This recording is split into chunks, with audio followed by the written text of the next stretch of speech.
Hi everyone. So in the previous video we discussed about that why we should read NCERTs कि हमें NCERTs क्यों पढ़नी चाहिए. So now in this video we are going to discuss one another important query which is very much important to all UPSC aspirants who are going to start their preparation for civil services. Okay, so देखते हैं फिर. So the query is it necessary to read NCERTs from standard 6 to 12th for UPSC CSE. Okay, क्या है ज़रूरी है कि क्या 6 to 12th के सारे NCERTs पढ़े जाएँ. और उसी में एक क्वेश्चन आता है जो हम लोग अक्सर देखा करते हैं that are NCERTs from 9 to 12th is enough.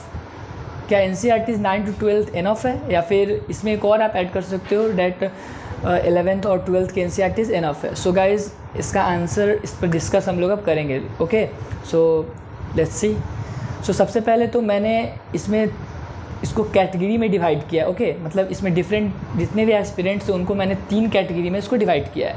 सो अब समझते हैं. ओके, तो फर्स्ट कैटेगरी में आई put those students who don't have the background of subjects related to UPSC in 11th and 12th. Okay, so मैंने फर्स्ट कैटेगरी में उनको रखा है जिनके पास 11th और 12th में कोई बैकग्राउंड नहीं है. मीन्स UPSC में जो सब्जेक्ट्स होते हैं history, geography, polity, economy and art and culture, मैंने ऑल.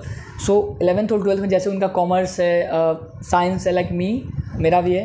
सो उनका कोई अगर बैकग्राउंड नहीं है तो फिर उनके लिए क्या. तो ये आप समझ रहे होंगे कि ये ब्लैंक मेमोरी मैंने क्यों लिखा है.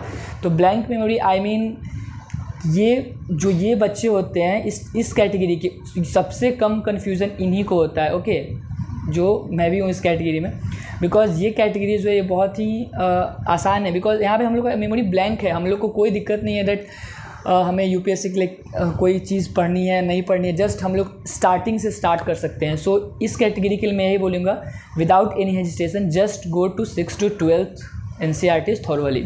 ओके, सो ये कैटेगरी क्लियर हो गया.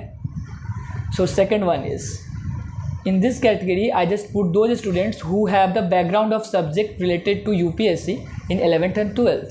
मतलब इसमें मैंने उन बच्चों को रखा है जिनके बैकग्राउंड में वे सब्जेक्ट्स हैं जो UPSC के सिलेबस में हैं, जैसे history, geography, polity, economics and all. Okay, so पहले मैं बता दूं दैट ये मोस्ट कन्फ्यूजिंग का मतलब क्या है. दैट ये जो कैटेगरी के बच्चे हैं, मतलब इसमें जो स्टूडेंट्स आते हैं, एस्पिरेंट्स आते हैं, जो फ्रेंड्स आते हैं, वो सबसे ज़्यादा कंफ्यूज होते हैं. ये जो क्वेश्चन मैंने लिखा, ओके, ये जो क्वेश्चन है कहीं ना कहीं इसी से कोरिलेट करता है.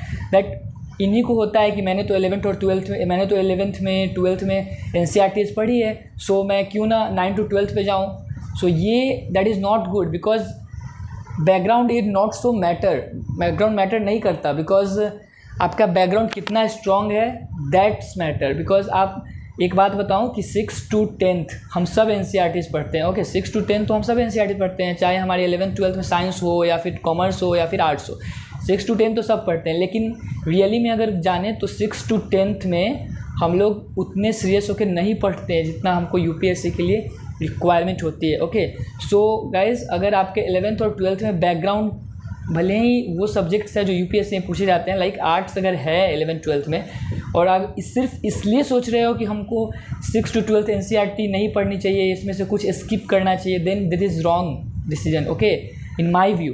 बिकॉज अगर आपका बैकग्राउंड है, बट ये भी तो देखो कि बैकग्राउंड आपका कितना क्लियर है. आप भले ही 11th 12th में आर्ट्स है आपका, बट अगर आर्ट्स आपका स्ट्रॉन्ग नहीं है, मान लीजिए कहीं ना आपका वीकनेस है, then you must go to this 6 to 12 books. Okay, so ये कैटेगरी क्लियर हो गया. अब in the third category I put those aspirants who have the good background of subjects related to UPSC, जिनके 11th में और 12th में वो subjects रहे हैं जो UPSC के सिलेबस में, जैसे history, geography, polity and all. Okay, और उनके अच्छे भी हैं. मीन्स वो लोग, कुछ बच्चे ऐसे होते हैं यार, मैं तो नहीं हूँ, बट कुछ बच्चे ऐसे होते हैं जो गुड स्टूडेंट्स होते हैं 11th 12th में, आर्ट्स में भी उनका अच्छा बैकग्राउंड है, मतलब वो कंसिस्टेंटली पढ़ते हैं पूरे चीज़ को. ओके, सो उनके लिए मैं बोलूँगा कि they can skip just 6 to 8 books. Okay, and just go to 9 to 12 NCERTs. Okay, and अगर ऑल भी कम सो, लेकिन ये अगर बेस करता है तो इसका बेसिस मेन टाइम है. ओके, इन बच्चों के लिए मैंने बेस रखा है टाइम को, बिकॉज अगर मेरा मानना है कि भले ही इनका स्ट्रॉन्ग बेस है, 11th and 12th इन्होंने अच्छे से पढ़ रखा है, बट अगर आपके पास टाइम है, अगर आप ग्रेजुएशन के first year, second year, third year में हो, तो आई थिंक आपके पास कम से कम 2 साल तो है गाइस।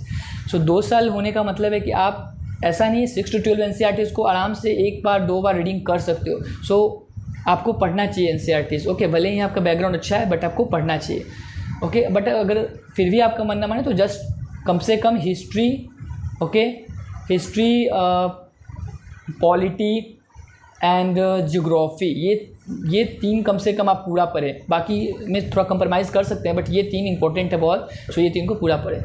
सो गाइज मैंने क्लियर कर दिया दैट अभी आप लोग को 6 to 12 NCERTs किस किस को पढ़ना चाहिए, ओके। सो मैं एक बार इसको फिर से रिवीजन कर देता हूँ दैट फर्स्ट कैटेगरी में वो स्टूडेंट्स हैं मेरे जैसे जिनके UPSC में कोई भी सब्जेक्ट्स ऐसे नहीं जो उनके 12th 11th से मैच करते हैं। मीन्स कॉमर्स के हो सकते हैं, इंजीनियरिंग के स्टूडेंट हो सकते हैं, मेडिकल लाइन में हो सकते हैं, ओके। सो उनके ब्लैंक मेमोरी है, उनको कुछ नहीं है। So just go through 6 to 12 without any hesitation, okay. And second category में मैंने मोस्ट कन्फ्यूजिंग स्टूडेंट्स को रखा है जिनके लिए ये सवाल होता है दैट क्या 9 to 12 NCERT से काम नहीं चलेगा। सो ये उनके लिए है। और क्या 9 to 12 या फिर 11 to 12 NCERT से काम नहीं चल जाएगा, क्योंकि उनको लगता है कि मेरा बैकग्राउंड ऐसा है तो why should I waste my time on 6 to 12 NCERT। But यार बैकग्राउंड है ठीक है, बट ये भी देखना होगा आपको कि आपका बैकग्राउंड कितना स्ट्रॉन्ग है। अगर if your background is not so strong then you should go with 6 to 12 NCERTs, okay. And third category में मैंने उसको रखा है दैट जो बैकग्राउंड भी है उनका 11th 12th में and they are obviously good students, okay. So उनको कोई प्रॉब्लम नहीं है, वो अपने स्किप कर सकते हैं अपने टाइम को देख के। बट टाइम को, अगर टाइम है तो मैं इनको भी यही रिकमेंड करूँगा अपने तरफ से दैट उनको भी 6 to 12 एक बार जाना चाहिए। यार बहुत पतली बुक होती है स्टार्टिंग में, 6, 7, 8 ये सब। सो कोई दिक्कत नहीं है। 6th क्लास की अगर ज्योग्राफी आप पढ़ने बैठो तो आई थिंक अगर आपके पास अंडरस्टैंडिंग है तो 6 घंटे बहुत हैं 6th क्लास की ज्योग्राफी ख़त्म करने, या फिर 5 घंटे is enough, okay. So guys I think मैंने आपके सारे कन्फ्यूजन इस वीडियो में क्लियर कर दिए हैं। इस क्वेश्चन के रिगार्डिंग अब कोई भी कन्फ्यूज़न नहीं रहना चाहिए, और फिर भी अगर कन्फ्यूज़न रहता है तो कमेंट बॉक्स में आप पूछ सकते हैं। एंड अगर आपको इस वीडियो से कोई भी हेल्प मिला हो तो please share, subscribe and like this video and also press the bell icon. And फिर मिलते हैं हम लोग अगली वीडियो में, तब तक के लिए जय हिंद, ओके।